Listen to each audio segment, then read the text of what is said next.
Hey guys, I'm Andrew Henderson from Nomad Capitalist, nomadcapitalist.com, and I'm here in Tbilisi, Georgia.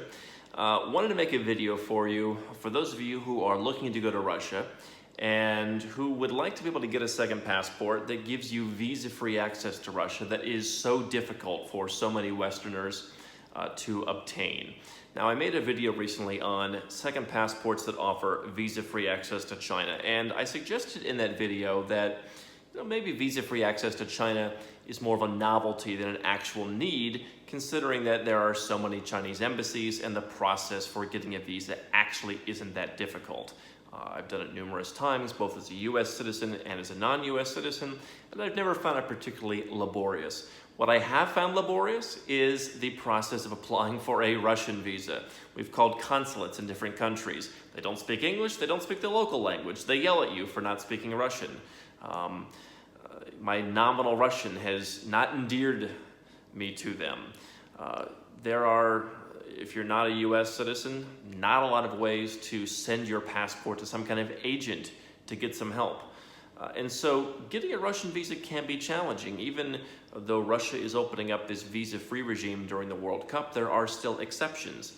And so if you travel a lot to Russia, having a passport that gets you in visa-free might be an extra perk when you're building your passport portfolio. It might be an extra reason to get a second passport, the cherry on top of your tax planning, your plan B, all of that.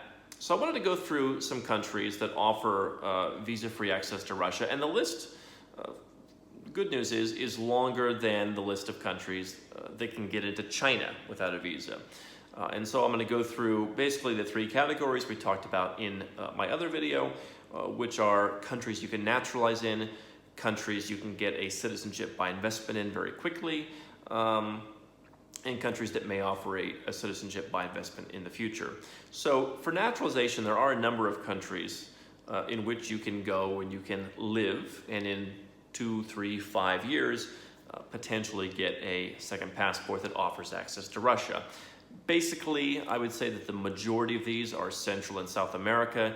Russia has great relations with that part of the world. For some reason, Costa Rica is the one exception there.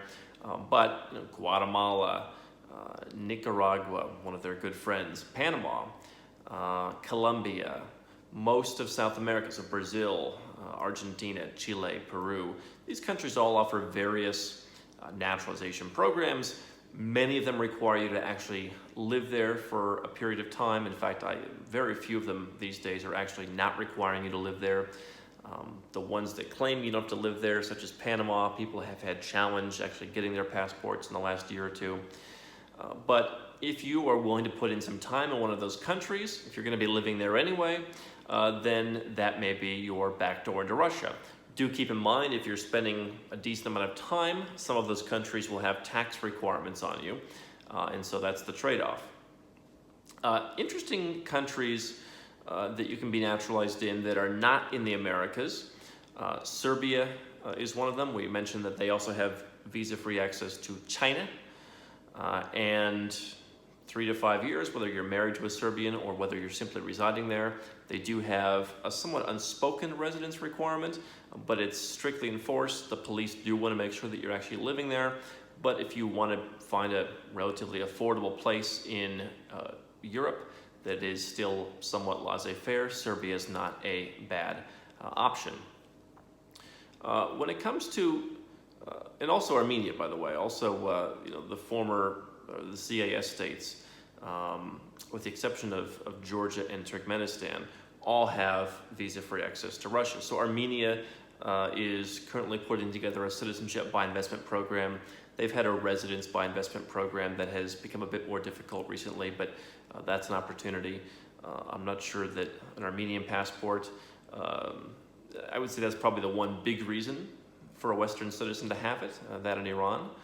But certainly the other passports in the Americas and Serbia would give you a lot more options.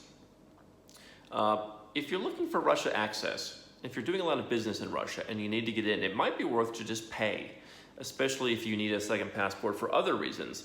There are 3 citizenship by investment programs as of this year that offer the opportunity to go to Russia without a visa. Grenada, which is the only program that offers access to China. They also have access to Russia, so if you're looking for a quick passport, you can become Grenadian in a matter of several months for making a low six-figure donation. St. Kitts and Nevis, which lost Canada a couple of years ago, did pick up visa-free access to Russia this year. They do not have China, but if you need Russia, that could be an option, and it potentially could be a little bit less expensive for you. The other option that we don't talk about that often in terms of citizenship by investment is in Vanuatu. Vanuatu has visa-free access to Russia, and that's a bit more of a developing citizenship by investment program, perhaps a bit more off the radar one, and one that you can get in as little as 45 to 60 days. We've got a whole article on that actually on nomadcapitalist.com that I would encourage you to check out if you're interested in that. But the one country that is supposed to be coming out with a citizenship by investment program, I've heard some of the details that they don't really want to get out yet, but that's Montenegro. And Montenegro has been toying with the idea of a citizenship by investment program for a long time. They briefly had one back in the 2000s. Now they are pretty close to rolling one out again. And Montenegrins can also go to Russia.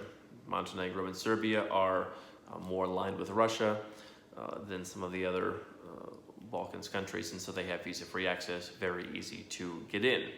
I think if your goal is to get a citizenship quickly, you might find it more affordable in either Vanuatu or one of the Caribbean countries, but having a European citizenship may be interesting.